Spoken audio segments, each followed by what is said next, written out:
What's up, everybody, and welcome to another episode of the Awesomely Average Show. I am, of course, your average host, Aaron Cini, and with me today is a super special guest. You know him from the host of Spawn on Me. You've seen him with Kinda Funny Crew. This man's resume is such a long list. He's been hanging out with IGN, GameSpot, the New York Times, Polygon, and more.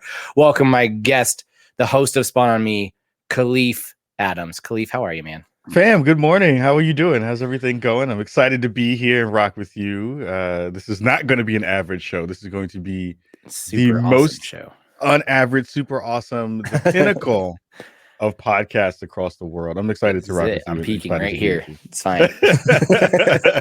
I'm You doing never good, want to man. say My that to a internet's working podcaster. today, so Never want to that's say exciting. peaking. Never peeking to a podcaster. No, internet is working today. The internet gods are being kind. We tried to do this on Tuesday. It was just not happening no matter what we tried, but I'm glad you were able to run it back with me.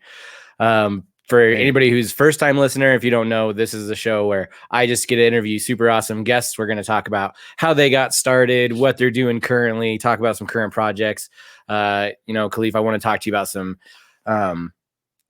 type of initiatives that you've been pushing, like to try to make Twitch and Twitter safer places for people of color and just marginalized groups in general. So we'll get into some of that. And I'm sure at some point we're going to talk about ribs. So, I mean, I don't know anything about ribs. Ribs are not my forte. I've never spoken about those on the internet at all. Not even once. No. Not even once at all. I saw your tweet the other day about wanting to go to culinary arts school. Yeah. What made you decide to not pursue that? I was scared. Fair. To be honest, like that, it was scared. When I was scared too, it was really expensive. So the closest culinary school to me back home in New York was upstate New York in the called the CIA, the Culinary Institute, Culinary Arts Institute, or Institute of Arts, something like that. It works some way. And I had always had a love of cooking because my grandma taught me how to cook, and it was always a thing that I had wanted to pursue. So it's actually kind of weird because I was a latchkey kid, single parent home. Grandma raised me because my parents were drug addicted, so she took me and she just kind of saved me from a lot of stuff. But she was always busy and working. So if you're a latchkey kid and you're not supposed to touch the stove, the only thing that you're able to do is watch a lot of cooking shows to feel like you're actually eating anything. Okay. So I watched a lot of PBS cooking shows all the time when I was a little kid. So I'd watch Yan Can Cook and Julia Child and Jacques Pepin and all those other folks who used to have cooking shows back. Justin Wilson. I loved Justin Wilson. His old Cajun ass. Talking about how much he was going to cook, but he would just drink wine throughout half the show. So I loved that kind of stuff, and it was something where I was like, ooh, like I love food, and you can do this as a living. Like, who knew that was a thing? So yeah, I wanted to go to culinary school really bad, but then I was just like, I can't afford it. Yeah. So it wound up being, and I still haven't pursued it yet. Like I think that the next version of that for me would be, I'd probably go and take a couple of cooking classes to do like knife skill classes, so you learn how to cut really well, how to chop really, and all that kind of stuff. But I was like deep into the like learning parts of all of that stuff. Like if you were to say like, Kahlief, what's one of your favorite shows on TV? It's like America's Test Kitchen is one of my favorite shows. Nice. Because I just love the like minutia of cooking. I love tools, and cooking is a weird place where you get a lot of tools to play with. I remember talking to a friend of mine, and her sister was going to culinary school to be a pastry chef. Okay. And we were just sitting around, and she brings home this big funnel, this big metal funnel, and she brought home a metal funnel and basically like a thing that looks like a really long piece of metal, and it has tongs on the end of it, like tines on the end of it. Yeah. It looks like a huge fork, but it's like a rake and a fork at the same time. And I went into the kitchen to go look at it, and she was like, she's like, you know what this stuff is? You look really excited. I was like, look, you have a chinois and you have a candy stir. And she was like, why do you know that? And I used to watch a lot of cooking shows. That's awesome. So yeah, I love that kind of stuff, and seeing the Jon Favreau series on Netflix. Yeah. I didn't know that was based off of a movie first. I Right. thought that was just a show, and I wound up seeing the movie. And my wife was like, "Oh, let's watch the movie because you never watched it," and it was brilliant. It was so dope. Yeah. So yeah, I have a deep love for that stuff. Even though we joke on the internet about like not knowing how to cook, I'm okay when I actually try. Nice. So it's Jon fun. Favreau is actually a huge fan of this show. I don't know if you know that, so we'll have to get him on Spawn on Me next. Don't play. I would don't play with my emotions. I love Jon Favreau. He's one of my new heroes at this point. Nice. Yeah. Well, if you've never watched the show before, we always start with just kind of your origin story, if you will. So spawn me back to the beginning. I always make a really bad pun with most of this stuff. It's terrible. So but good. That is so how good. how did you get started in kind of the gaming space and Spawn on Me, and just kind of how did this whole journey start for you? I was working an IT job back home in New York. I was working for one of the municipal unions back there, and I was not feeling good about my like place in the world. I'd always had video games as something that was in my life. I've been playing games since I was like 4, and now I'm 42. And it's one of those things where gaming has always been there. Excuse me, I have a little bit of frogginess in my throat. And it was really something where I was like, I don't feel smart. I'm not using my brain at all. I'm kind of just here. Yeah. And I thought about it, and I was like, well, what's the thing that I really enjoy and I want to kind of dig into? I had a coworker, and we were having this kind of existential angst together, and it was cool because we would talk a lot about dreams. We talk a lot about not being excited about the thing that we were doing. We would talk a lot about what's the thing that actually drives you in a reasonable way. And he was like, you love video games, man. Like, you got to figure out a way to do something with video games. Yeah. And I was like, well, I can kind of code a little bit. I made a blog. It was called the Spawn Point blog. Super like 15 years ago at this point. And that was like my first foray into doing anything games related. I wanted to write, even though I wasn't a trained writer at all. But I was like, I see things that I don't see reflected in the industry right now in terms of stories and conversations and all that kind of stuff. How do we build on that? And it was the first step to doing a thing. That wound up getting picked up by the Sony blog. The PlayStation blog wound up approaching me because I was doing some stories around a game called Sound Shapes at the time. And Sound Shapes had this really fantastic community who was building levels for it. Okay. And I went to go interview all the folks who were doing levels. And PlayStation blog said, hey, we were thinking about doing the same thing. Would you want to just do it for us and have it live on the blog? And that was the first time I got like any actual real recognition for a thing that I was doing in that space. Because before, no one was reading my stuff. Sure. It was like long form conversations about all the stuff. And it really didn't even morph into the thing that we're turning into Spawn on Me yet. Because it was kind of just straight news. It was like, oh, this is what I see. This is all the stuff. And then it didn't really have an angle to it. After a while, that kind of died. Nobody was reading it. And I was like, all right, let's shut it down. And at that point, I had brought on another writer whose name was Cicero Holmes. And we had met in a room of 2K. I was streaming 2K. And he was like, hey, he was like, can I hit you up on your email? I was like, yeah. He's like, I don't see any of the Black people in the space doing this. Like, I want to be down. Can I be down? And I was like, yeah. So we jumped on the blog right before it crashed. I went down, and I was like, this didn't work out, but I love working with you. Let's figure out ways that we can continue to do that. And then the Spawn on Me podcast started. We started that about 8 years ago, and it was a really interesting pivot point because at that point I was listening to a lot of different shows, and remind you, like, there weren't a lot of video game podcasts out back then. Yeah. 8 years ago, there was Gamertag Radio, which predates everybody at this point. You're not wrong. I mean, Godfrey's been doing it for 20 years. Yeah, I think they just celebrated the 16th year. It's nuts. He was putting out podcasts on cassette tapes, literally. I know, literally, Danny literally handing them out. Yeah, Yeah. yeah. And then there were some of my favorites because I grew up around the oneup.com community a lot. So I was listening to Weekend Confirmed and to Giant Bomb and to a couple of other ones, and I was like, yeah, but none of these folks look like me, and no one that I've ever looked like me has been on these shows really in a real way. Yeah. I said, let's try it. Let's see if we can make it happen and do it. And then we started it. We started the show. We had a really weird, rough first couple of episodes because I didn't know what the hell I was doing. Naturally, that's how it starts. It's funny too because a lot of folks ask me a lot. They're like, Kahlief, how do you start podcasting? What's the thing to learn to kind of like to get really good? I was like, you got to just fuck it up a lot. Yeah, you have to mess up constantly. You have to botch it a lot.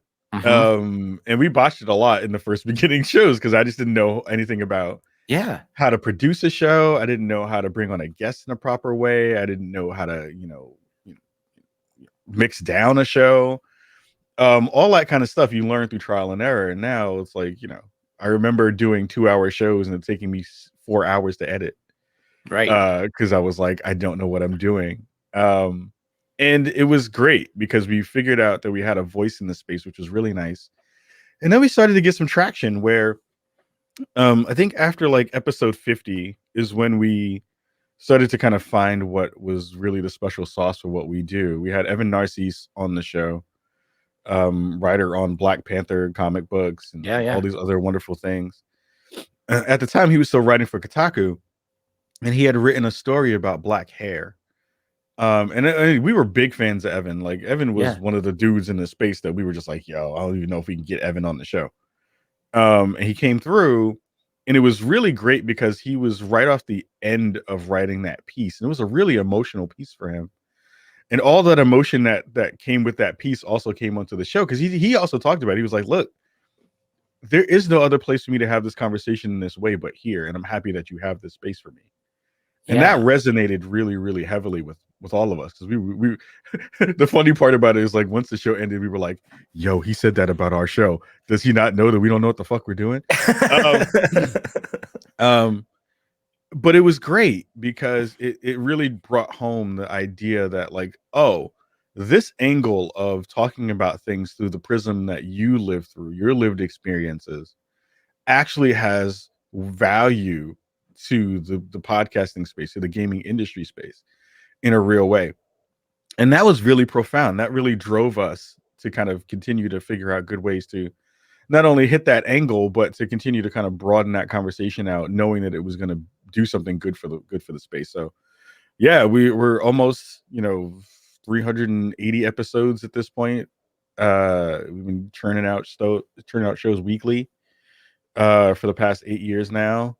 And it's gotten really cool because the work that I feel like I'm doing is better than it's ever been. And it feels like now we're able to kind of knock down doors, or I'm able to knock down doors that I had a really hard time getting into before. And it feels like that message is working. And now I'm learning that I know how to actually produce a show in a reasonable amount of time that sounds decent, which is great. Yeah. So, do you have any big plans for episode 400? Not yet. It's too far out in my mind. Yeah. I don't even know what time and space is at this point. I'm like, what day is it? Do I have plans for 381? I'm not sure. Just like, no joke. I'm just like, what? All right, 381. All right, we got to figure that one out first. Yeah, for sure. It would be really cool to have some milestone stuff happen on that show. I don't know. It's also hard because it's just like the landscape is changing so much because of COVID. Yeah. Where, to be honest, like 400 probably would have hit around E3 this year, right? Oh, like, man, yeah. Like it'll probably hit around, maybe early June, and it would have probably been around E3. I'm proud to say that we were probably one of the only, besides us and Gamertag Radio, probably two of the only podcasts to actually broadcast shows from the floor of E3. So we might have been the last shows to broadcast actual podcasts from the floor of E3 as we formerly knew it, which is wild to say because again, like 10 years ago, I was at a desk, right, looking at stuff, hoping to go to. I'd gone to E3 in 2005 because I snuck in. Okay. I made a fake business card called Kaja Inc. and then went. That's awesome. And it was because I'd heard that you could do that, and I was like, "Yo, I'm gonna do that." I'm gonna definitely do that. It was my E3 has a really special place in my heart because it's the first time I ever got on a plane. It was Oh, the first time really? it's the first time I'd ever traveled was to go to E3. Wow. Yeah, it's literally the first time I'd gone. It's the first time I met my sister. It was the first time that I met got on a plane. It was the first time I'd gone to a show. So E3 has Dang. in a like a big show. I'd gone to Indiecade East, Sure. which was in Queens in New Yeah. York, but to a bigger show that is like a well-known show. That's literally the first show that I'd ever been to. And first time I got on a plane, I was like a little kid. It was like it was like Kahlief's journey. It was like Kahlief's journey to go to the video game industry. Picture you As getting a on the baby. plane and picturing the map like in the Indiana Jones films, and the line Yeah, is following. yeah. I was like, I can't believe I'm all the way on the other side of the country. Oh my God, what is happening right now? Oh man. I was like, oh my God, LA does look like Los Santos. This is cool. It's straight out of the It video looks game. like a video game. Whoa. Oh man, that's awesome. So talk to me a little bit about those first steps for starting Spawn on Me, other than just kind of messing it up until you figured it out. Like, was it just a mic and a laptop? Like, how did you kind of start with your setup and kind of take that leap into the podcasting space? I had a blue snowball microphone, $50 microphone, and my at that time really beat up laptop. And that was it. Like there was no soundproofing, there was no cushion, there's no foam on the microphone, there's no a mic stand. It was like me on a small little desk stand thing that came with the snowball microphone, and you had to talk this close to it to make it sound good. Yeah. It's interesting because a lot of folks ask now, what do I need to start podcasting? And even back then, it feels like a millennia away of just like technology, of what you were able to use in comparison to what people have now. Like there were no Go XLRs back then. Like no one had that version of a mixer. The mixer I first had was huge. It took up like half a desk because and I had to borrow that thing. One of those old church choir mixers. Yeah, with actual quarter-inch jacks in it, right? Like they were talking about, oh yeah, this thing might actually work on USB. I was like, why am I supposed to get this thing into my computer? Like, how's this supposed to work? So that was like the first piece of gear. My first actual professional piece of gear that I bought was a Zoom H6. I'd saved up a lot of money. Yeah. And I was like, I need something for mobile recording. And if I can use it just to record locally, that's even better. So I got a Zoom H6 was the first piece of gear I used. And that thing is a workhorse. I still love that piece of gear. Yeah. It works so well still. Like people have all this other new stuff. And I'm just like, yo, that Zoom H6 just kills it. It just still works. It's big as hell. I always wanted something smaller, but it works. Like it was a pretty fantastic piece of gear. Like we recorded our first Aaron Greenberg recording with that. It's so weird that gear and memories are tied together in that way as a podcaster too. Which is a thing I don't think a lot of podcasters talk about, but it is a thing of like you remember the gear you had. I remember Sharif Jackson, who's now doing fantastic work in the kind of D&D and now even more in the tutoring space, in the STEM tutoring space. Shout out to Reef.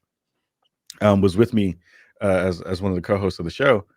And he broke my tripod 5 minutes before we did our Aaron Greenberg interview. Oh my God. And I wanted to throw him off a bridge. And I love him. Because we were late. I was like, he was already there. I'd coming from another interview, and I have like 20 pounds of gear on my back. Because when you're trying to figure out stuff for the first time too, you overpack. You have so much more gear than you need. Yeah. So I was carrying a tripod, a camera, 4 microphones, battery backups, all this other stuff. And people would laugh at me when I'd see them because they'd be like, yo, Kai, you can't keep doing this. You got to put this. I remember seeing Danny O'Dwyer of NoClip at E3. Yeah. And he has one other person that's helping him like lug gear. So they're lugging gear 2 people together. And usually I was going to shows by myself trying to do all that stuff, right? So I'd capture a lot of good footage, but I was talent. I was AV, I was booking the guests, I was, setting up audio and visual and getting everything prepping the guests before we did everything. So I'd show up 30 minutes early for every appointment. And I got to Greenberg's late because the appointment that I had before that was super late. And I remember running into Daniel Dwyer after I did that thing. And he was like, "Hey, Kyle, how you doing?" I was like, "Fan, I'm so tired. I'm so beat." He was like, "It's only like day one." I was like, "I know, man. I'm so beat. I'm so tired." Like I go home with blisters on my feet because it just hurts so bad. Oh man. I was like, "Do me a favor, lift up my backpack because I have it on my back." I'm like, "Just put your hand on the bottom and lift it." He was like, "What the fuck, Kyle?" He's like, "What? How much is in here?" I was like, "It's probably like 50 pounds worth of shit." Sorry, I'm cussy this morning. I'm just early. No, cuss away. This show is not pure at all. Apologies. My listeners know how and he was terrible it like, gets. and he was like, "Oh my God, Kyle, you gotta not rock all that stuff." I was like, "But it's just me, Yeah. right? Like, Yeah, if I yeah. really want this thing to work well, it's just me, and I have to try to push it." So, yeah, like first steps were really interesting because it goes from that kind of in the house setup that was like on my kitchen table. I'm waiting for my wife to finish cooking so we can record a show. Yeah. Literally. And then now we're here. Like we have a great studio in my house now, out in Oregon. We're trying to build it out into even a bigger space and double the size. We have like, this is the main studio room, and then we'll have hopefully like a space over there to do kind of YouTube videos and other stuff over there. So Nice. it's been a really interesting journey in terms of all of that, but it's been really cool to kind of learn and mess up and then get better and understand what you need as opposed to what you want. Yeah. And kind of get better with the tools that you have, since you know exactly what you need from it and know its limitations. Yeah, it's great because I remember what it was like to get a really good interview and then mess it up because you had bad gear. Man, I can't even imagine that. The first show I ever worked was Comic-Con in 2008. I was writing for Crave Online at the time. Oh yeah. Which isn't even around anymore. But my editor, Ahmad Childress, who's now at IGN, it was both of us at least carrying everything around and hauling up and setting up these big cameras and talking on the floor and stuff like that. Yeah. On your own. Ooh, no thanks. I mean, it was a blessing to have people, and this is the part I love about our community has been, we've had literally people who are from the community who are like, "Yo, I'm working a gig at E3 this year. If you need a roadie, let me know." Yeah. And I will help you. Shout out to Evan Campbell and to Shola. Who has been doing, he was doing stuff at Funhouse and he was doing stuff at a couple other outlets. I love that cat with every fiber of my being. Like, he was one of the dudes who I was like, "I don't have enough money to pay you. I'll do a fundraiser to get you like some money so we can do this thing." Because he'd offer, he was like, I do this. I film stuff. I know how to record things. I will be your cameraman for this show. And I was like, "You're a mad person. We don't even know each other in a real way. And you just hit me up on the internet." It was like, "I believe in what you're doing. I want to help. I have a skill that can make your stuff better. And then let me just do it." And that cat for like 3 or 4 shows, not only would be my roadie and camera person and do an AV and setup, but he would do edits for me too. And I was like, "You're a mad person. Can I pay you, please?" And he would say no.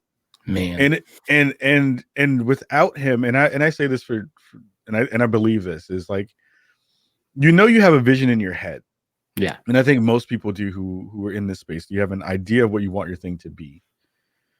There were 2 major steps in our evolution as a show, and I don't know if that was a part of the questions you asked. I don't know if I'm jumping the gun, but no, you're good.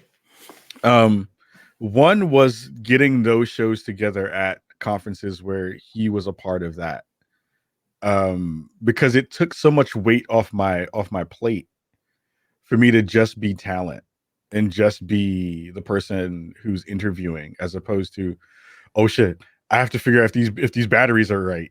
Oh no, did I put your lav on right, guest? Oh crap, did I do all this stuff? Is the lighting right?" Like all this stuff he would just handle and then do the edit like same day. Like we would split up. Like he'd go back to his hotel. He lived in LA at the time. So when we do E3 and stuff, like he would go back to his house and do edits for me late at night. And he would do it just because he believed in what we were doing. And that was a huge step for us. And then there was the rebranding of all of our stuff from a visual standpoint. Like we had a visual overhaul. We did a rebrand a couple of years ago, and that infinitely changed our trajectory too. Which was it gave us a lot of cohesion in the way that we looked to the outside world, which is fantastic. So yeah, so like Evan and Shola, like those cats, I love them to death. They like, and if you go look at some of our E3 stuff, we were down on the floor. That's all them. Like I was like, hey, I hit them up like, what was it? I hit them up like maybe a couple weeks ago. I was like, yo, E3 wants to give us a booth on the floor. They were like, what? I was like, yo, E3 has an open booth that we can podcast from on the floor. If we snag it, would you be down? And they were like, yo, let's do it. That's and they awesome. rolled through. And it was some of my favorite shows. Like I will have fantastic memories from rocking with them and you know, doing stuff. We did like our first Giant Bomb couch kind of interview in my Airbnb. Yeah. It's such a good time. I love E3 so much, and when I think about it, it makes me teary-eyed because I'm just like, man, that stuff is so good. Like there's a layer of E3 that means a lot to a lot of people. Right. But that was like Mecca for video game kids, right? Right. Yeah. Yeah. It's For like, sure. yo, you got to go to E3. And now I'm you know, it sounds weird me saying a vet, but it's like having been to, you know, 5 or 6 of them things. Right. And learning so much every time you go of like what to do, how it works, you know, what you should you stand in a line for 4 hours versus going to go get B-roll. Like this stuff that you just learn because you do it that's invaluable of like Yeah. how to do like how to roll with punches, like how to figure out how to get an interview well, like how to know how to skip the line when you need to because you're pressed and you don't need to stand in a line anymore. Like there's things you need to do to like get stuff done. Yeah. And I remember our last one that we did, we got 20 something pieces of content out of that show, which is nothing compared to Gamertag Radio. I always laugh at my numbers when it comes to them when they we got 60 podcasts. I was like, how? Yeah. I was like, how do you get 60 shows out of this show? Danny's like, unstoppable. Danny's a monster. I'm gonna text him that today. I was like, you're a freaking monster, yo. Like I'm just talking about you today. But yeah, I love those cats because they showed up in a way that I had no expectation for. And that work of believing in us and helping us get to that next step, I owe them so much for that, and there's no way I can really repay it because it meant so much to how we grew. That's awesome. Yeah.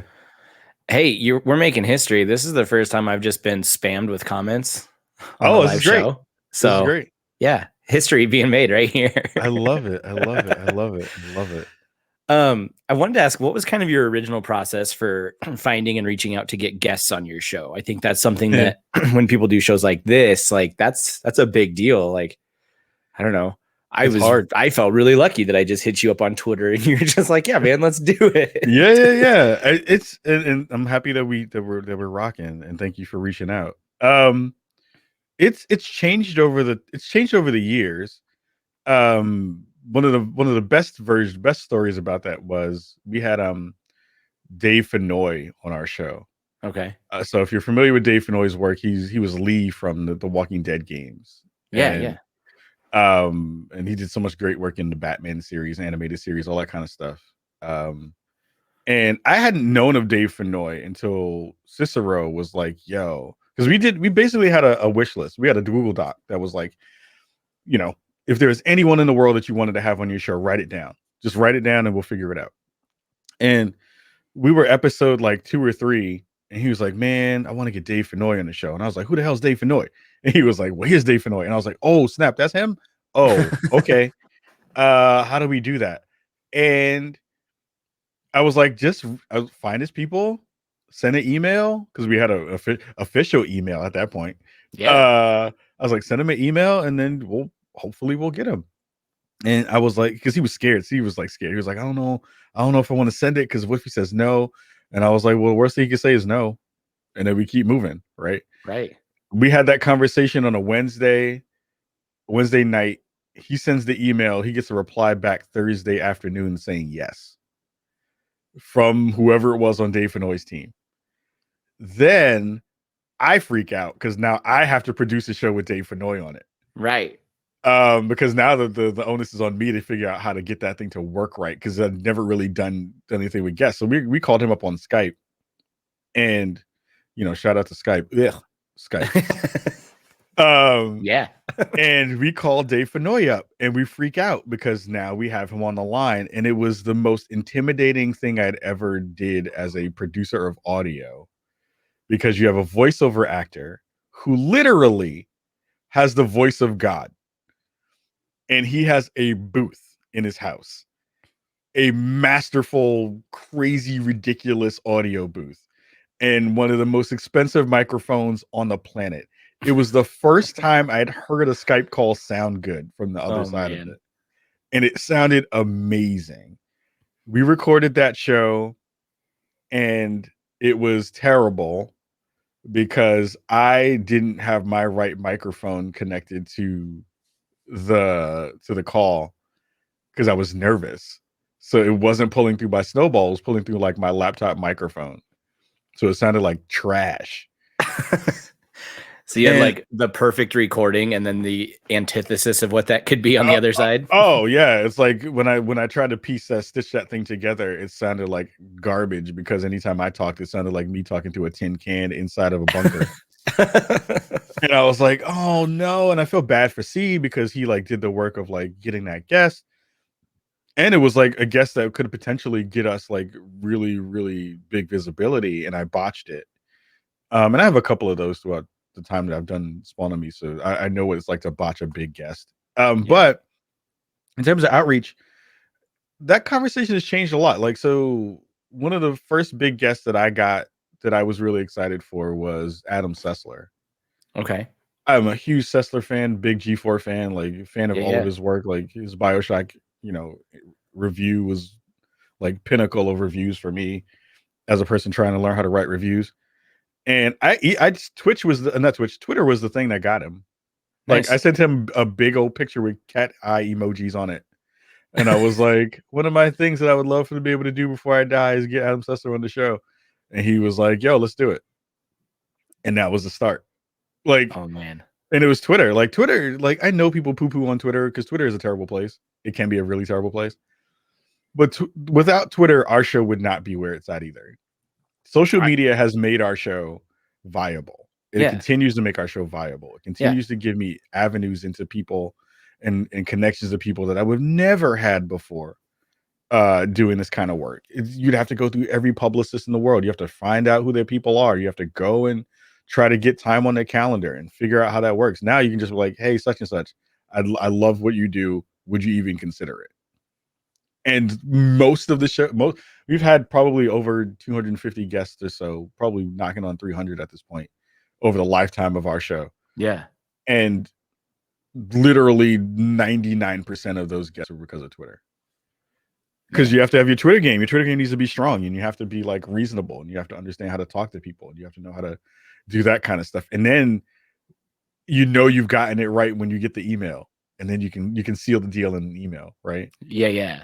But it was weird. Like, that was a great one. It was a great get, and Sessler also was like integral to us growing in lots of different ways. He got us into our actual like real E3 for the first time without a fake business card. no fake business card this time. He like literally got us into E3. Oh man, which is wild because he vouched for us and did it in multiple ways. Robin Hutnicki was a person that we snagged from Twitter. And I had met her earlier on in real life, and then Twitter was the thing that kind of like you sparked that memory back up. So and now it's changed a lot. Now it's really like, well, Ka has been doing enough work in the space where he can poke enough people, and he's done enough networking and done all that kind of stuff where getting guests now are a little bit easier. But there's still people who, they're like, who the hell are you? What do you want? And, yeah, for sure. And it's just like that, Yeah. Like you can't have an expectation. I'm not The Rock, where everyone knows me in that way. But I know you know him, so he's a huge fan of the show. So I'm gonna work that angle for you. I see a sign there in the back that says bring The Rock to Spawn on Me. I think we're trying. I think we could get that hashtag to go viral. I'm saying it's going to be on a video that I'm going to put up right after this. I love it. But yeah, it's a very different change now and before, and even and this is the thing for the folks at home too, where again that idea of like being scared about asking people, get that out of your head. Yeah, remove it as soon as you possibly can. It's a hard thing to do because everyone has imposter syndrome. Mm-hmm. But once you've broken past that, it is so freeing to be able to remember that everybody you see, celebrity, non-celebrity, is just another human being who has to take a crap. Yep. If you know everyone craps, then it removes that ability for you to feel like, oh, this person is way above me in some way. Like, no, you got to cop a squat too. We all cop a squat. That's the best advice we've ever gotten on this show. I'm just remember everybody shits and you're good. Everybody shits. Everybody shits. Everybody's in a compromising position, making mean faces. It happens. Just remember that, and you'll be fine when it comes to trying to get a big guest on your show. Yeah, and I think the biggest thing is just continuously shoot your shot. And honestly, like the worst isn't even no. Most of the times you're just going to get left on red, and no big deal. If they don't respond, it's just understand they're busy. Yeah, I mean, and I think that's the thing. Yeah, and I think that's part of it too. Is like you got to understand, like shooting a shot. Like there's a conversation too. Like I've had someone say this to me before. A couple of people have said this over the years that I've been doing this work. They're like, Kahlief, you look like you're begging all the time for people to give you stuff or do stuff or that and stuff. And I was like, look, I understand my value in the space at this point. I shot a shot with The Rock, random tweet. Yeah, I saw a thing that he was doing. Of course, you have to pay attention to the space. You're like, sure, he's doing a thing and he's promoting a new thing. But I was also like actually interested in it. Yeah. Because I don't do that. Like, I don't pull like anybody who you ever see on the show. I don't bring anyone on the show that I don't find actually interesting, or I want to be their actual like in life, like in real life friend. Like, I would love to talk to you and kick it with you at some form or fashion. I consider every guest that we have to be family. I don't consider guests to be guests. Nice. So I consider you to be a person who I actually like revere in some way. Like you've done something cool that I believe in that way. And I shot my shot with The Rock. No way in hell he should say anything to me. He responded. Did he? Yeah, he responded. He actually, like, I was talking about his new energy drink thing that he's putting out. And I was like, yo, this looks really cool. And I love what you do. And I appreciate that. Like, let's do a Spawn on Me and Zoa collab. And he shot me an actual response. I don't know if it's, who knows if it's from The Rock, but or if it's from his team. But whoever it was from that account shot me a response. It was like, hey, Zoa's going to be really cool. We'd love to send you a couple cases, and there's some cases over there in the back. They sent me some cases. Let's go. Yeah, so like it worked, right? Yeah. And people are like, it's funny because people on the internet now, they're like, yo, Kai, you always shoot your shot and you hit your shots a lot. I was like, I shoot a lot of shots. Right. I'm a volume shooter. I think that's what it takes, right? And you get to, and at a point, like enough people say yes, that becomes the idea around what you do, which I think is important, right? It's a lot of stuff is reality versus perception. A lot of people think that you just shoot your shot and because you have a check mark or any of that kind of stuff, or a lot of followers, that's the thing that gets you over the hump. Sometimes it does, but most times it's a matter of people understanding that you bring value to the stuff that you do. Yeah. And even if the people don't know you, they see enough people know you that enough folks understand that is a reason that they want to, look at your Twitter feed or, have that be a part of the ecosystem. So shoot your shot. Always shoot your shot. Yeah. I like that, being a volume shooter. I mean, I built this show on literally the premise of wanting to talk to people that I think are doing really cool things in this space. Yeah. And so this only works by shooting my shot on a constant basis. Yep. So you got to do it. Yeah. And sometimes, Kahlief Adams says, yeah, I'll come on your show. And then sometimes Paris ignores you, and it's fine. I mean, you don't really want Paris on your show. You were just talking about bringing value. What does Paris bring to me? I mean, this show is only for the awesome. We don't bring average people on the show. Oh, man. I love it. Shots fired. I love him. All right. We talked a little bit about kind of getting started. I want to talk about kind of the present of some things I've seen you working on. You've been such a huge advocate for equality, and I would say not even just equality, but just trying to remove toxicity in the gaming space. Yeah. I just kind of want to talk to you a little bit about that.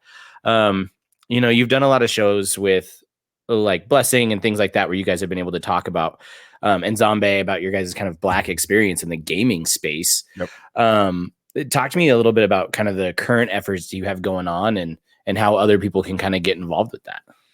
Yeah, thank you for sharing that. It's important for me as a person who's a little bit older in the space too to feel like I'm leaving something here, which is Yeah. nice. It's funny because I never thought of myself as a person who would be a DNI advocate. It wasn't a thing that I. It's not that I didn't care about it. You just the mountain is so big to push that rock up that hill. Yeah. When let's be honest, the internet always wins. Right. That's if you understand that as a foundational spot, it changes the way you pivot. It changes the way you attack it. It changes the way you think about how you can affect it, right? So with the show, that's one angle, which is, a visibility angle and bringing good conversations part of it. Um, with the way I kind of maneuver on social media, that's another part of that conversation, which is more around like I still believe people are people in a reasonable way if you really dig down deep. There's a lot of like blame and shame that happens on the internet now, which I don't feel necessarily helps the conversation. There's a lot of conversations around cancel culture and accountability culture and all that stuff, which I think has a place, Yeah. which I think has a use. But when I tell people of how to like maneuver in that space, at least from the way that I prefer to do it, I always kind of talk about it in terms of like shotgun versus sniper rifle, right? And and people are like, what does that mean? I was like, well, if you pinpoint the problem in the person who's doing a thing and you have that conversation in a singularly focused way that feels like you're talking about that, what winds up happening is you shoot that sniper shot and you at least bring visibility to what that is. It's a tracer round, right? Right. Right. So you're like, all right, here's where this person is, and let's figure out ways to talk about it in a good way. Yeah. Shotgun is everybody gets blasted. Right. Friends, foes, allies, everyone gets blasted. And that's where it winds up getting real yucky and dangerous, is because then the people who you could have had on your side wind up getting shot first. The hardest part about D&I work and diversity inclusion work is that the blessing and the curse of being on the progressive side of the fence as opposed to the kind of more conservative right wing, side of the fence, is that the right wing folks all are kind of in lockstep. They have an idea, they have an ideology, they have a methodology, and they just continue to move forward.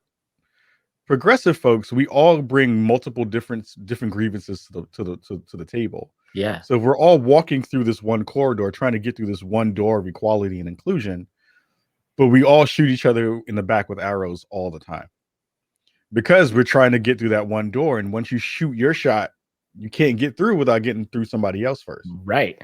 And it removes that part of the conversation, not only for the other groups, but for the overall tone of the conversation. So then it winds up being this like, again, shotgun blast of everyone's grievances all at the same time.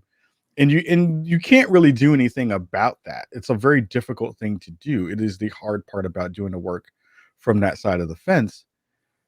But everybody has a feeling like they're doing good work, and a lot of people are, but sometimes you're going to get people hurt in the process. My maneuvering is trying to figure out good ways to not do that. Yeah. Is trying to be nuanced in my responses, trying to be nuanced in the conversations that I have, not giving air to terrible people or terrible things, but being able to say, okay, let's pick this apart in a way that doesn't feel like it's hyperbolic in a way. Like the sky isn't always falling, Right. right? Yeah. And I think that that's the problem right now for me, even me. And maybe that's because of age. Maybe that's because I've just been doing it so long. Like we're at that part of my life loop where it's like I'm playing Loop Hero. We're at that part of my life loop where the younger generation, folks who are maybe 10 to 15 years old, younger than I am, are going through the things that I went through 10 to 15 years ago. Right. So the cycle is continuing, and I'm just less patient for that stuff because they're bringing it up like it's new, and I'm like, it's not new, right? Right.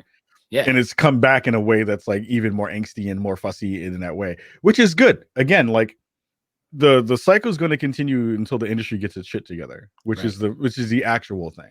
Yeah. Yeah. That we have to try to figure out, like, how do we make the space actually better? And if our generation wasn't able to do it, hopefully their generation will be able to do it by continuing to be that angsty and that forthright and pushing forward. But it's also a thing where it's just like the way that we've decided to do it just removes the human element so often now because of the social spaces and the way that they've grown. I'm lucky enough to have been a child of the not internet who grew up into the internet. Yeah, yeah. So I understand how to talk to actual human beings in a reasonable way that wouldn't get me punched in the mouth. Right. Um, so like that perspective gives me a lot of grace for people who are doing stuff now in ways that I often find kind of gross. Yeah. But I understand at the base of it that it is rooted in good, right?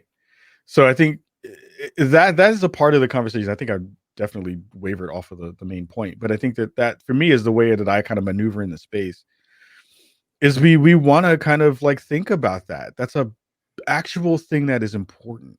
Like you Yeah. have to understand, and maybe, and some of that's probably because I'm married to my wife who's we came from very very different places. Like I'm from the Bronx originally, back in New York. She's from Kansas, out in the Midwest, super religious. I'm as an atheist. So it's like all these conversations that we've morphed over the years of like learning Yeah. how to talk to each other and learning how to talk to each other's families and talk to each other in good ways and bridge gaps that were huge gaps, over our almost 10 years of marriage, um, have been important. They have informed me of how to kind of work that conversation in a real way, and it's given me the space to do that with our guests on the show, right? And people, when I'm looking at those conversations online of like, should I jump into this thing? Yeah, I should jump into this thing. Should I back up off that deal? I don't need to put that into my Yeah. into my brain today. Like you learn that because that wasn't me when I first started Twitter. I was jumping in every conversation. I was like, yeah, you suck too. Yeah, no, no, no. Yeah. And I had Fighting to every deal with troll. fighting every troll. And I was like, oh, well, that hurts me. Not what they say, but like the energy that brings that into my body hurts me. Yeah. Yeah. Yeah. And I need to do better about doing that. So yeah, the conversation has morphed a lot. The tactics have changed a bunch. And you live and learn, you get older and you kind of, I'm an NBA vet now who has a turnaround jumper as opposed to dunking on people. So it has changed a lot of the way that I kind of think about it. And Nice. that's been helpful. You talked about like the cycle is going to continue until the industry changes. One of the big steps that you've done to help the industry, you recently sat down with a representative from Twitch and talked about toxicity in their own space, which, first of all, shout out to Twitch for agreeing to do that. Yep. To be on their own channel and talk about their own toxicity and issues. What were some of the big things you kind of took away from that conversation to see that space specifically start changing for people? Yeah. Thank you for bringing that up because that was actually really, really profound for me because they've never done that before. We literally are the first show that they've ever done that with. That's awesome. Which is nuts to think about. A huge, huge, huge platform, biggest platform on the planet. Doing that work with us in a way that felt like they trusted us and continue to trust us to do that work. And mind you, like I've not shied away from telling the platform and people on it that they've messed it up. Sure. But again, it's how you do it. Right? It's like, oh, I'm not just gonna throw a Molotov cocktail through your window and then expect you to be nice to me. Yeah. And people don't care about being nice, but that's a part of it too, right? Which is like, I care about having the conversation when a lot of people are like, let's just burn everything down. Yeah. It depends. Like there are times when I want to burn everything down, and there are times when I decide that that's what I need to do. But if I know that the greater conversation is going to benefit, hopefully, everyone else, and give clarity where there isn't some, and give more visibility where there isn't some, I feel like that's my job, is doing this kind of stuff. Yeah. Like otherwise, then what's the purpose of kind of doing it? It's like, oh, I just get to talk to people for the sake of talking to people. I'm an introvert. I don't want to talk to nobody. It's one of those things, right? But for Twitch to come on to the show and have DJ Wheat and Angela Hessian, who's the head of trust and safety, come onto the show, which again that's like almost C-level people. I think that is C-level people at Twitch. It was really cool because again, like especially from our community side of the fence, like there have been so many conversations over the past couple of years about how the platform does not treat us well. Yeah. We're not treated well. We're not given visibility. We're not given the same opportunities. We're not given us a lot of the same stuff. And some of that is because of the way that the platform has worked. Some of that's because of the way the algorithms work on the platform. And some of that is because we have a fairly large amount of racist, dumb kids on the internet. Right? Yeah. Like, Yeah.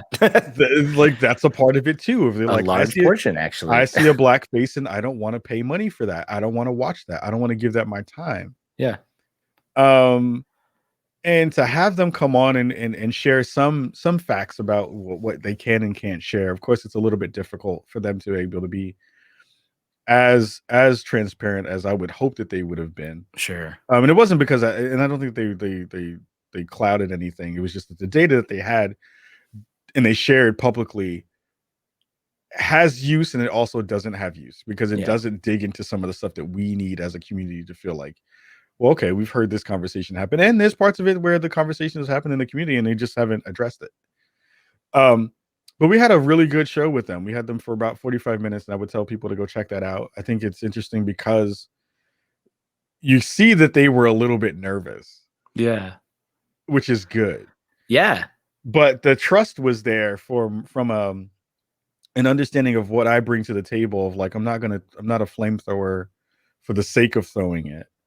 And I will come to you with grace and understanding that you're trying to do your job. Because again, most of the stuff is, again, this pulling back of the idea that anyone who's doing this stuff isn't a human.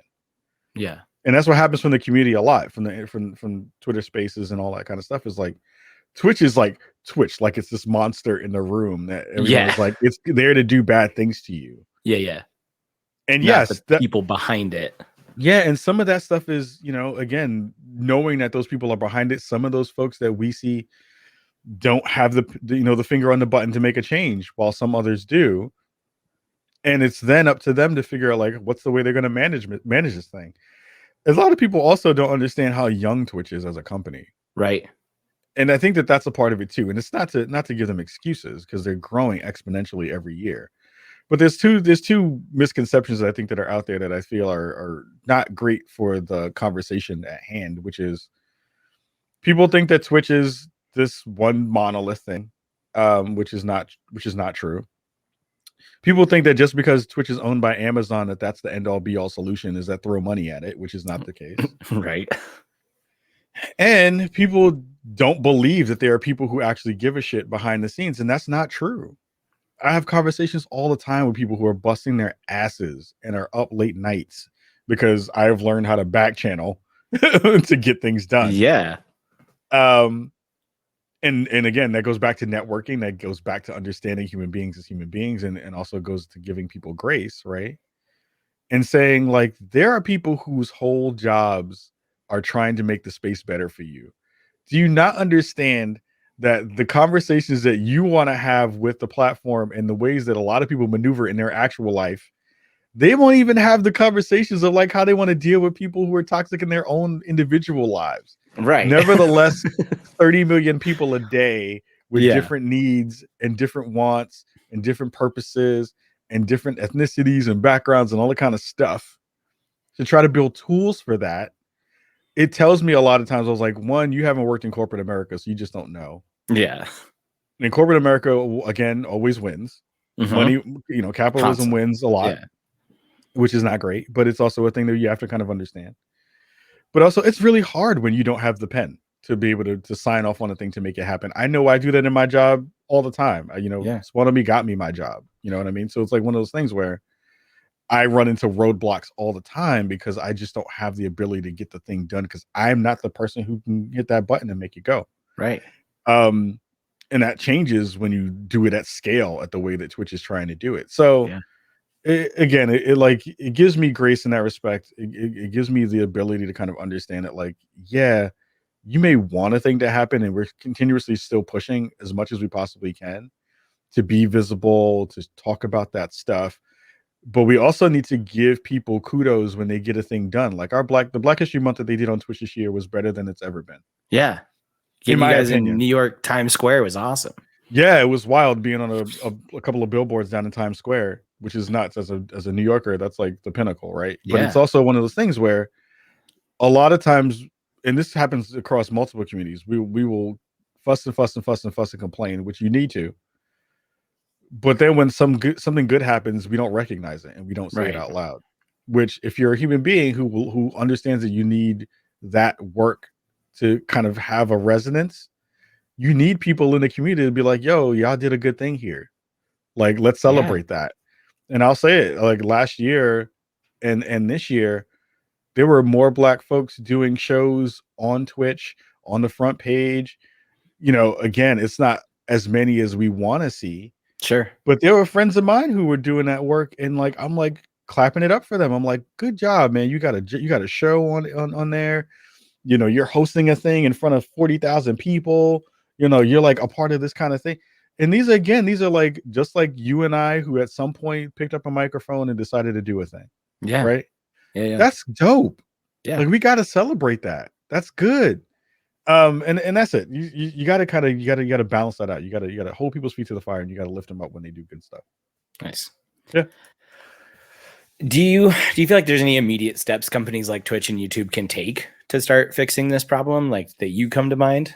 Yeah, you got to take the racists off. You're not wrong. Like, the quartering should be gone, right? Yeah, like, he should not have a platform. Yeah. The wild thing about the quartering is that the bob and weave that he does is frustrating because it works. Yeah. It's not because the fact that his content is good. His content is terrible.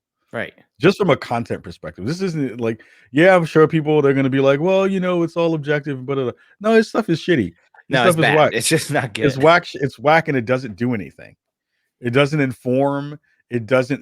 For me, it doesn't entertain. It's not smart. Like, for me, it doesn't check a lot of boxes that I think are reasonable for okay content to be on the internet. Not saying that okay content shouldn't live on the internet, but like, okay content that also harms shouldn't be on the internet. Yeah. YouTube shouldn't be allowed. The wild thing is, like, and it's not like YouTube doesn't know. The same way that Twitch has people on this platform that until very recently got bumped off of, like Dr. Disrespect and folks like that, right? I'm still dying to know what happened to Dr. Disrespect, that he got bumped like that. Because he got ethered and no one knew what happened. Out of nowhere. Yeah. But I think, again, like the platforms, they need to be able to read their room. And the room has been saying for a long time, again, if you're gonna have these conversations, you're gonna give these people a platform so that they can make money. Because that's the only reason he's still there. He makes money. Right. It's not because he's like, well, I'm sure it feeds his ego a little bit, because he's like, I got a whole bunch of people who follow me now, and people who kind of hang on my every word, and blah, blah, blah. But like, monetarily, that's the viable reasons that we have given hate a space to be viable from a monetary standpoint. If it's driving you clicks and it's driving you that revenue. Yeah. Like, I've thought about it too. There's like, God, would you ever go heel and just be like, yo, screw all these people and forget diversity and inclusion? I was like, no, because it's dumb. Right. Like, I'm sure it's easy. Here's the thing, and we've seen it with other people in the space right now, is it's such an easy thing to do because that side of the fence is not smart. Right. I could do it tomorrow and quadruple my hits every week. Oh, yeah. It would be easy. It's infinitely easy. I know all the talking points because they're dumb talking points. Right. And they're easy to parrot, and they're not smart. I could go up tomorrow and be like, here's the reason why I think Black Lives Matter is stupid. I could do that. I could do that show, and instantly that would get me a couple 100,000 hits. Yeah, you could Candace Owens it tomorrow. Yeah, we already got one in this space. We don't need another. we got two now. We got a video game one too, so it's like also stupid. But oh man, but it is one of those things where it's just like the platforms have to understand that, like, real people are affected by that in a real way. Yeah, you got people getting doxxed. You got people getting, getting their information put out there. You got people who are sending false cop reports to other people's homes. Right. We have all that stuff happening, and the platforms have known, and especially when it comes to the quartering, and I want to focus on that for a hot second. Is like, he's been doing this since 2014, right?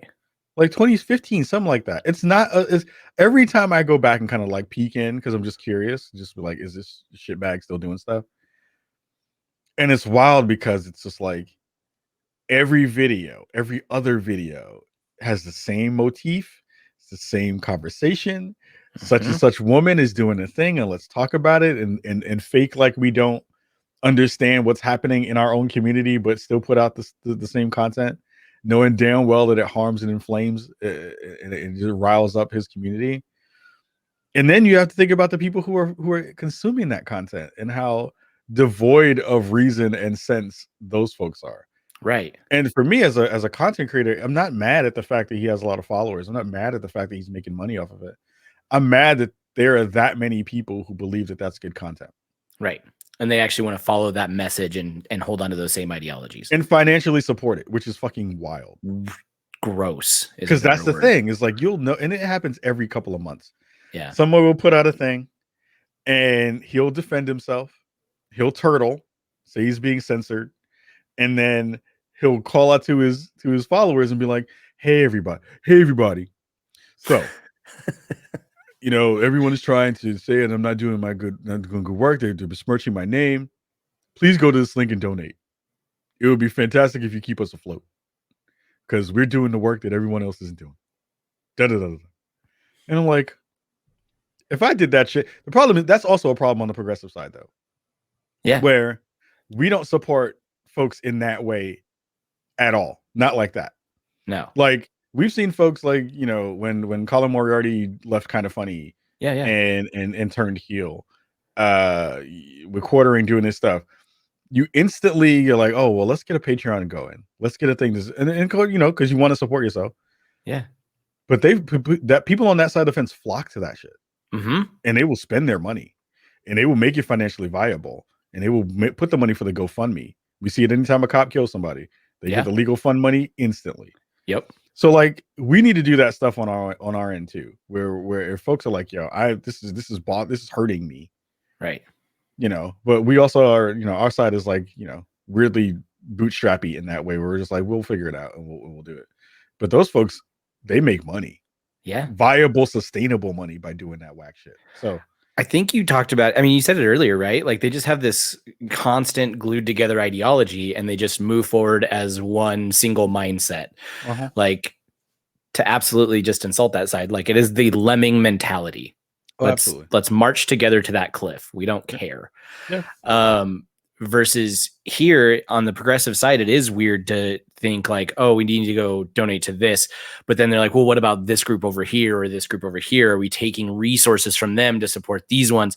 And I agree. I think you nailed it when you said, we're all going to that door on the progressive side, but that means somebody is constantly getting trampled for the next one to get ahead. Yeah. And it's an interesting space because it's just not I want to know who the rich benefactors are, because those are the people who we need to poke in and get into that space. Because I'm just like, hell, there's a lot of stuff, and I'm doing well. We're doing well in terms of like, my actual job affords me the ability to have a new studio, and we got pulled into Fanbyte, and all that kind of stuff. But like, yeah, I would love to one day to be like, yo, the Quartering is fucking with me. Here's a link. Support it. Just support us doing good work, like as an antithesis to what they're doing, right? Like, put your money where your mouth is and say, like, this is the thing that we want to support in the PBS way. Here's your PBS dollars at work. Like, that's what it is too, right? It's like, I want to be able to do that work. I know you want to be able to do that work. Like, there's people who are doing the work. So, I think that's the thing that we have to try to figure out and get that part together too, because their side is like deeply ensconced in that stuff and deeply doesn't give a shit and deeply feels like they're actually right when they're constantly wrong. So it's an interesting kind of thing to battle. And I think Twitch and YouTube, they can do their part to understand and continue to actually have somebody who can pull the plug on that kind of stuff. You need somebody.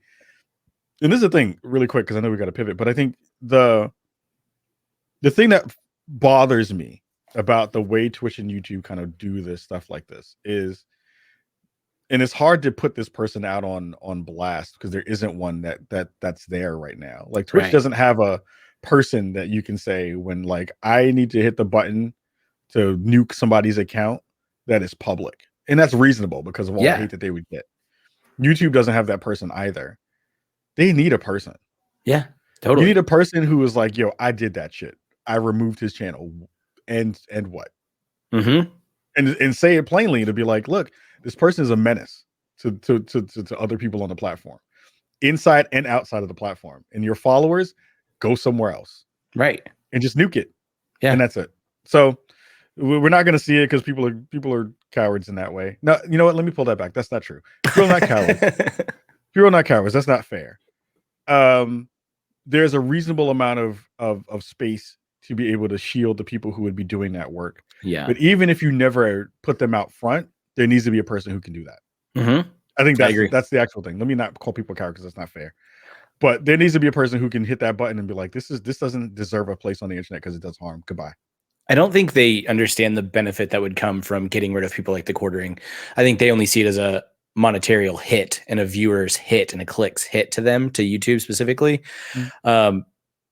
But the support that would come from that and the people that say, look, they're actually doing good work, I think would far outweigh it. And I just don't think they believe that. Well, I think that they believe it. I think that they're more worried about the conversation around censorship. Fair. Right? Which I think is a reasonable thing. We have First Amendment is a real thing. We understand that's a thing. But also, at what point do you like say, yeah, that's cool and all, but like the harm here outweighs the ability for you to just say whatever the hell you want. Yeah. And in a tangible way. Again, it's not like again that thing is laser pointed at one specific thing. In his case, it is a scattershot of anybody and everybody with bad information, which is not great. I remember I peek in all the time. So he did a thing online the other day about, all the killings that happened in Atlanta in the Asian community. And one of the conversations was about kind of pulling up FBI stats on, crime, hate-based crimes. And he tried to make the case that just because the numbers were really low, across racial lines in terms of who was affected most. Because like the big thing now on a lot of his stuff has been, and this is because my grandma beat this into my head to always look at the other side. Yeah. People are like, why are you looking at his stuff? I was like, because my mama told me to make sure that you're paying attention. Yeah. And the idea that he's constantly kind of putting out now is like, white people are the ones who are the most aggrieved now at this point. Like racial crimes happen. I was like, well, look, if we're just going to use the numbers, which again haven't been updated since 2010, which again they haven't in a very long time, which they need to be updated. It tells me that you don't know how to do fucking math. Right. The numbers are always going to be skewed towards white people because there's just more white people. Yeah. That's always going to be the case. If you want to just do the numbers, yeah, white people look like they've been aggrieved more. But also, again, the way race crimes happen is that most of them are within the people who you have the most proximity to. So it's when you have crimes within the black community, most of those crimes are going to be against other black people because you live next to other black people. Most crimes that are happening in those spaces when it comes to white crime is going to happen where white people are shooting up other white people and hurting each other. When it winds up happening across racial lines, there's a disparity because the numbers are different, because the numbers are bigger. Yeah. So if you look at the percentages, yes, when white people hurt more black people, it's because there are more white people. It works on both ends. Yeah. So it's literally basic statistics. It's basic statistics, and your dumbass and dumb community can't get that shit straight. Yeah. So now they're like, oh, white people are aggrieved and da da da. And I was like, no, it's not. You don't know how to read the numbers right, and you don't know how sociology works. And let me promise, as the bald white guy on this show, the white people have nothing to be aggrieved over. But here's the weird thing, though. Here's the thing that bugs me out. I shouldn't have to know that off the top of my head. Right. But that's the way that racism works. Is you have to understand. That's the way that dealing with racists on the internet works. Right. Is you have to come to the battle with the actual facts. Because when people put out bad information, that bad information continues to move forward while other people who check it don't have the same kind of numbers that a dumbass like that has. So it does more harm because you have people who just don't know how to read the numbers right. Right. And those are the people who get the kind of spaces that they get and get built up on that stuff. And then it winds up maneuvering and it winds up kind of growing. And then you have people like Gothics and you have, this person and quartering and all those other people who again are doing like race 101 stuff when we've already had this conversation 10 years ago because we've been smarter for longer. Yeah. So it's like those are the things that make me want to just like throw things. I'm just like, this is so dumb. We're having this conversation. You just aren't smart enough to be in the room. Oh my God. It's wild. Well, thanks for being open on that type of stuff. I appreciate us having these more real conversations. And part of what I wanted to bring you on to talk about, because I've just seen you be so vocal in this space for so long. And I think it's something we have to keep talking about unless we just let that cycle live on. So I know we're running a little long. Thanks for hanging out. We're good. We have a couple of listener questions we'll get to at the end. If you guys have any questions, toss them out in the comments. We'll get there. Quick word from our sponsor, Cretenco.com. That's KRETNCO.com. These are the awesome people over at 6180. They started their own clothing line. Mike and Kelsey, huge friends of the show. Go check them out. They have awesome shirts, hoodies. They do exclusive shirts every month that you can get your hands on. And then once they're gone, they're gone. The designs are fantastic. And anybody listening to the show, you can use average15 for 15% off. So yeah, go get some cheaper shirts. They're awesome. I wear my Crete & Co all the time. They're super comfortable, high quality stuff. So go give them some love. I gotta go cop me a shirt now. All right. Oh man, they're great. Awesome. I wanted to get some takes from you. Yeah. I want to know if you think Sony should be focused on cloud gaming and if they should be worried about the strides that Xbox has been making these last few months. They did go into cloud gaming first. They were the first ones to go between the two companies. I guess put more of a focus on it, really, because it's just not something I feel like I hear much on the Sony side. Versus Microsoft has really kind of made that the talking point. I would say no. No. I say no because again, like Microsoft has the technological ecosystem to make it work. They have Azure as a cloud-based solution. They've been working in that space for over a decade at this point. Sony jumped in when they purchased God, I forgot the name of the company, but that was the back end for what PlayStation Now is. Yeah. And PlayStation Now is bad. Right. I love Sony. I love both companies really, really a bunch because I want them to do well. Yeah. But their cloud-based services aren't good. Sure. Remote play works really well. Okay. But cloud-based services in terms of PlayStation Now have never been great. Yeah. So you don't even think they should try to turn that around and make it a focus, just keep doing what they do best and let Microsoft do what they do?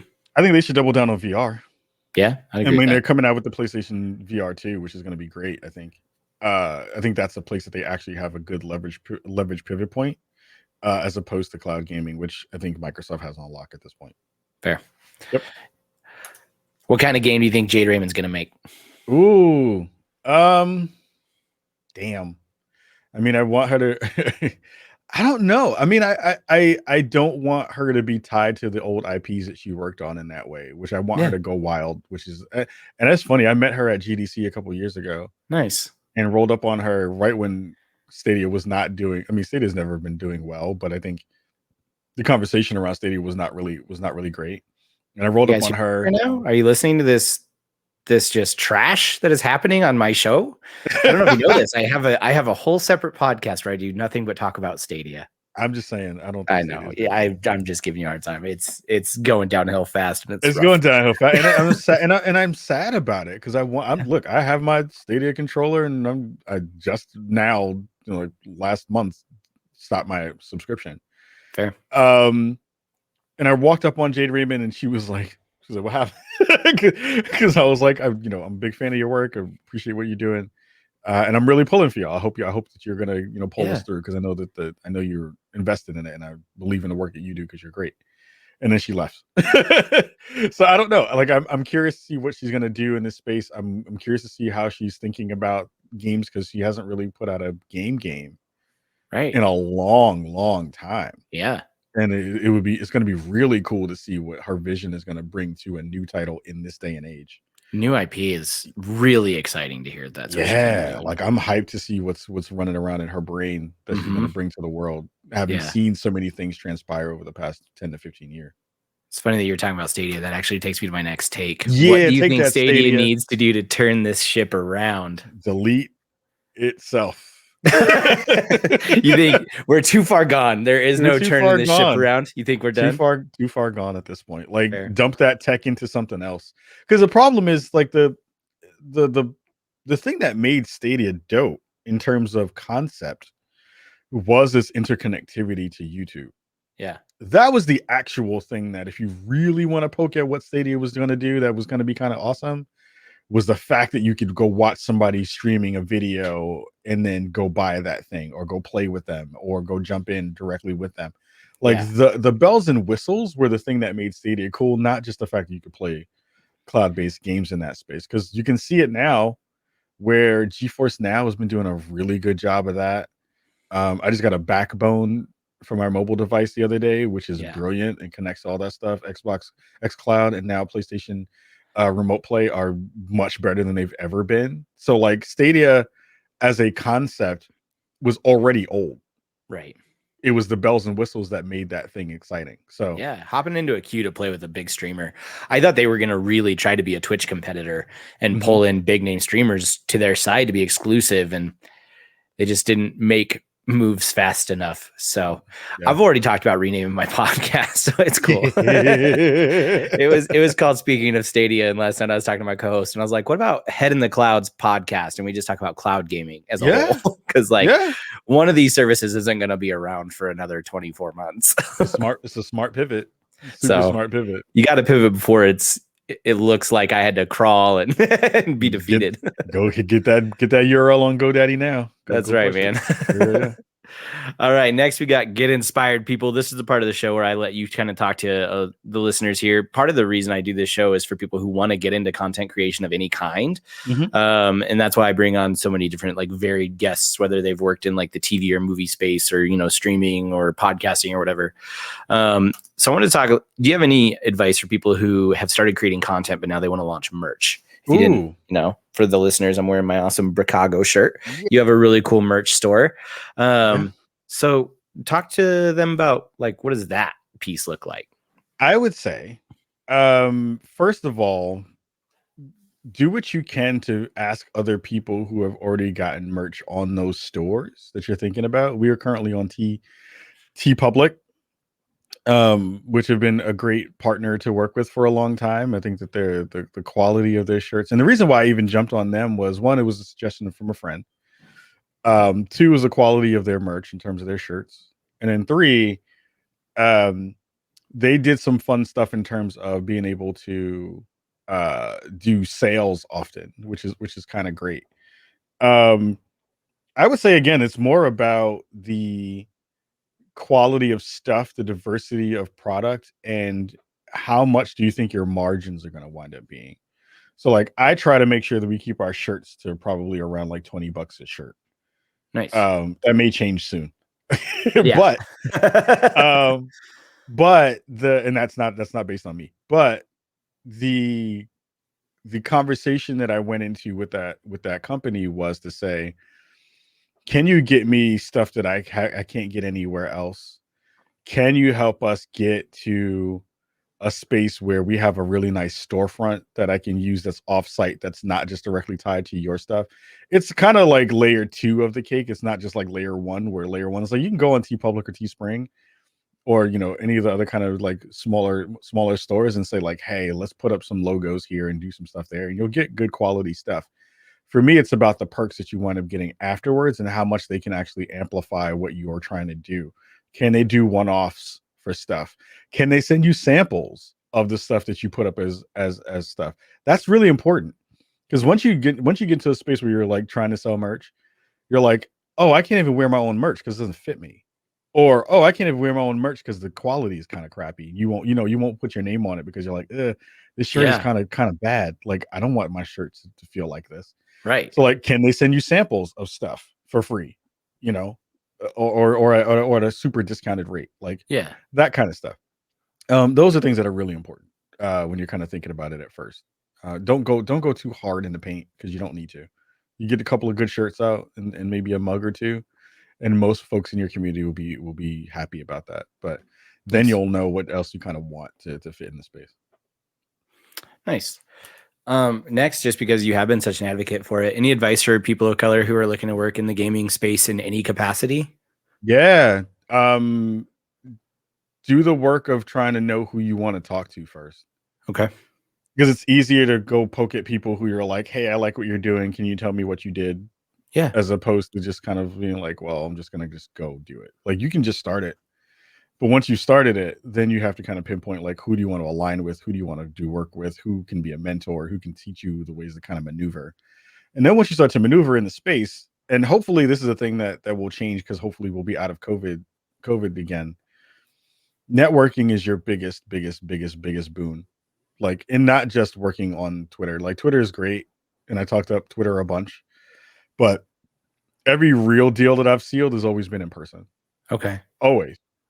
And that's been because I've spent the money to go to conferences. I've spent the money to go to shows. I've spent the money to go do that stuff. I've spent probably a fair amount of money making Spawn on Me run, and we still haven't broken even yet. Fair. And this 8 years in. Yeah, right? Yeah. Like multiple shows and Airbnbs and going to stuff and traveling cross country when I was living on the East Coast to go do stuff. You seal deals meeting people face to face. Yeah. You start those deals and start those conversations with social media. So learning how to do that part is there, and don't be afraid because now more than ever there are more of us in the space than you would believe, or you at least are shown. Yeah. There's a lot of us doing stuff behind the scenes. We have the Blacks in Gaming group that I'm in. We have that on Clubhouse that we do a lot of conversations. I think every like Tuesday or Thursday, something like that. So if you want to learn from veterans of the space, like in your own Clubhouse, jump into that. Blacks in Gaming is there. They have an actual other group, that like a organization that does work there. And then there's so many other ones that are doing cool stuff. That again, if you want to find people to talk to about their experiences and about how to maneuver, there's spaces that you can get to. Hit me up on Twitter. I'll DM you information and places and people that you should be able to reach out to as well. And for those listening, especially even if it's the podcast later, take him up on that. Yeah. You were incredibly approachable on just DMing on Twitter, and we're more than gracious to respond. So firsthand, I can say, absolutely take advantage of that if that's an offer. It's my job. So it's interesting that you were talking about, not even breaking even. It kind of organically brought into this next question. What would you say to those who are kind of nervous about that upfront cost of starting a channel? It's cheap. It's cheap now. Yeah. It's super cheap now. Affordable webcams are everywhere. You can get a C920. Well, you can't get a C920 because they're all sold out. Because everybody named Mama got a C920 once COVID hit. It's true. But there are affordable webcams. There are affordable microphones. Like I have on kit.co. If you look me up on there, I have my starter set of gear that I started the show with. And then I have everything that's in the studio now. So there's 2 different kits in there that if you want to go look that stuff up, you can look at exactly what I'm using in both circumstances when I started out and now. And that stuff is super cheap. Like it doesn't cost that much to get into the game anymore. You can do that thing for less than $200 and be on your way to making a decent looking show. Yeah. Yeah. It's not expensive anymore. You can totally do it. Awesome. All right. Well, if anybody has any last questions, this is your chance. I'm going to enter rapid fire. I just ask you a whole bunch of questions that you get to answer really quick. I love it. And then we'll jump into the listener questions and wrap it all up. So if you have any questions for Kahlief, get them in the comments now. We already have a couple in there that we'll be tackling here in a second. But now it is time for rapid fire. Kahlief, people have regretted their answers on this show. I love it. That they have thought past and said, I did it wrong. So I just want you to feel the pressure is all I'm really trying to say. No regrets as the tattoo. Not even a letter. Not even. All right. Let's get started with rapid fire. Xbox or PlayStation? Xbox. Danny or Paris? Oh, Paris. Sci-fi or fantasy? Fantasy. Superman or Batman? Batman. Everybody's wrong. Coke or Pepsi? Pepsi. Again, that's fine. Greg or Tim? Oh, who? No, just playing. Greg. Oh, Xbox, PlayStation. Best ribs recipe. I just changed it back again. Memphis meat rub on ribs is the best thing on the planet. Absolutely. Memphis incredible. All right. Thanks for entering rapid fire. So much confidence. Someday someone is going to say Superman on this show, and it's going to make me so happy. You can't pick Superman. Not say Batman. Because Superman is not a superhero. He's a cool dude with powers. He didn't even try. He was bored into it like Maybelline. He's cheap. Yeah, but then he chose to be good. That's true. He has a better suit than Batman, I would say. That's right. I think so. Snyder Cut shows how great Superman is over I'm Batman. gonna try to watch that today, actually. Dylan in the chat, he's agreeing. Superman's the best superhero. So shout out to Dylan. That's right. Thanks, Dylan. Appreciate it. All right, couple listener questions for us. What's something you know that you wish you knew when you were starting out? That you wish you knew. I wish that I knew how to produce a show earlier. Okay. In what ways? It took me basically whatever our runtime was. It took me twice as long to do a show to actually edit it. Yeah. And I also wish that I didn't make a 2-hour show before I did that stuff, because it's now having truncated everything down to an hour, as like around an hour or so in terms of our actual show. I can produce a show within 15 minutes. Nice, which is great. I'm gonna have to hit you up on tips on that, because I'm not at 15 minutes. It's all the recording. It's all the recording part. If you nail it in recording, you don't have to do a lot of post. Love it. Yeah. What was your favorite Wild Aces play last night? I called the QB sneak. I called it at the end of the game. I said it online. I said I said it in the chat in Twitch, because I was in the kind of funny stream. Also, as an owner of the Wild Aces, shout out to all my other Wild Aces fans today. That's right. We're a couple of owners and champions. We are champions. But I called that QB sneak. I was like, let's run a pass play and hit a QB sneak, and he did it. So it tells me that I need to be in the booth. Me and Andy need to be in the booth when all this happens in season 2. Actually, season 2, I want to have my own team. But you heard it here first. I want to have a Spawn on Me team in there. But man, that. It would be wild if that was the case. But anyway, yeah, that was. And the one-handed catch. The one-handed catch was nuts. He caught that giant falling down with one hand, and that is a play that is one of the best plays I've ever seen in my life. That was the one that, like, immediately we were like, oh yeah, he just earned himself a shot at the NFL tryouts next year. That catch was absolutely incredible. Yeah. Awesome. Well, Kahlief, thanks so much for joining us. Let's let the people know where they can find you.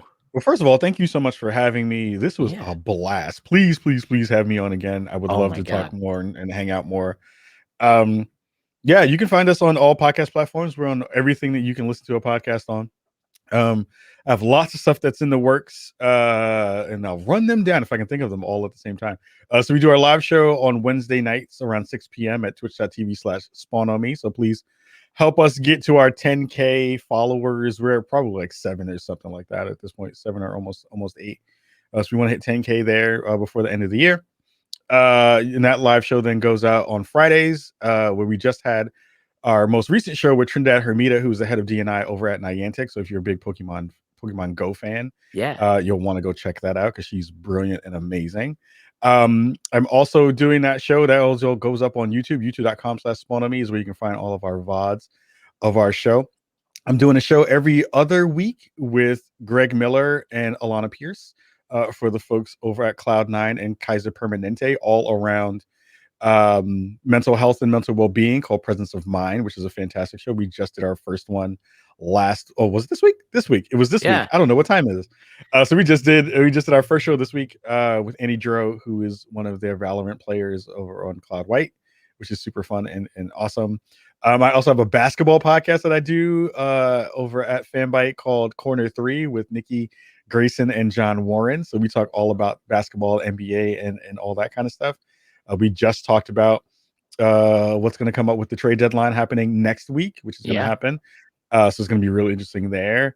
And yeah, there's a couple of other cool stuff that's going to be going up. I'm going to be putting up a quick video with our Bring the Rock to Spawn on Me plea probably right after this. Got a chance to use some of my cool new studio toys to get some nice camera shots in and get some stuff done. But lots of stuff happening. You'll hear about more of that stuff probably next week. There should be a cool announcement that's happening there about some work I was doing behind the scenes. And yeah, 2021 is going to be a monster year. We've already started pretty big. Billboards in Times Square, front page of Twitch, doing all this wild stuff, getting a chance to be on the show with you. There's so many good things that are happening in this space for me and Spawn on Me that it is very, very cool to be able to be an old fart in the space, still trying to make some waves.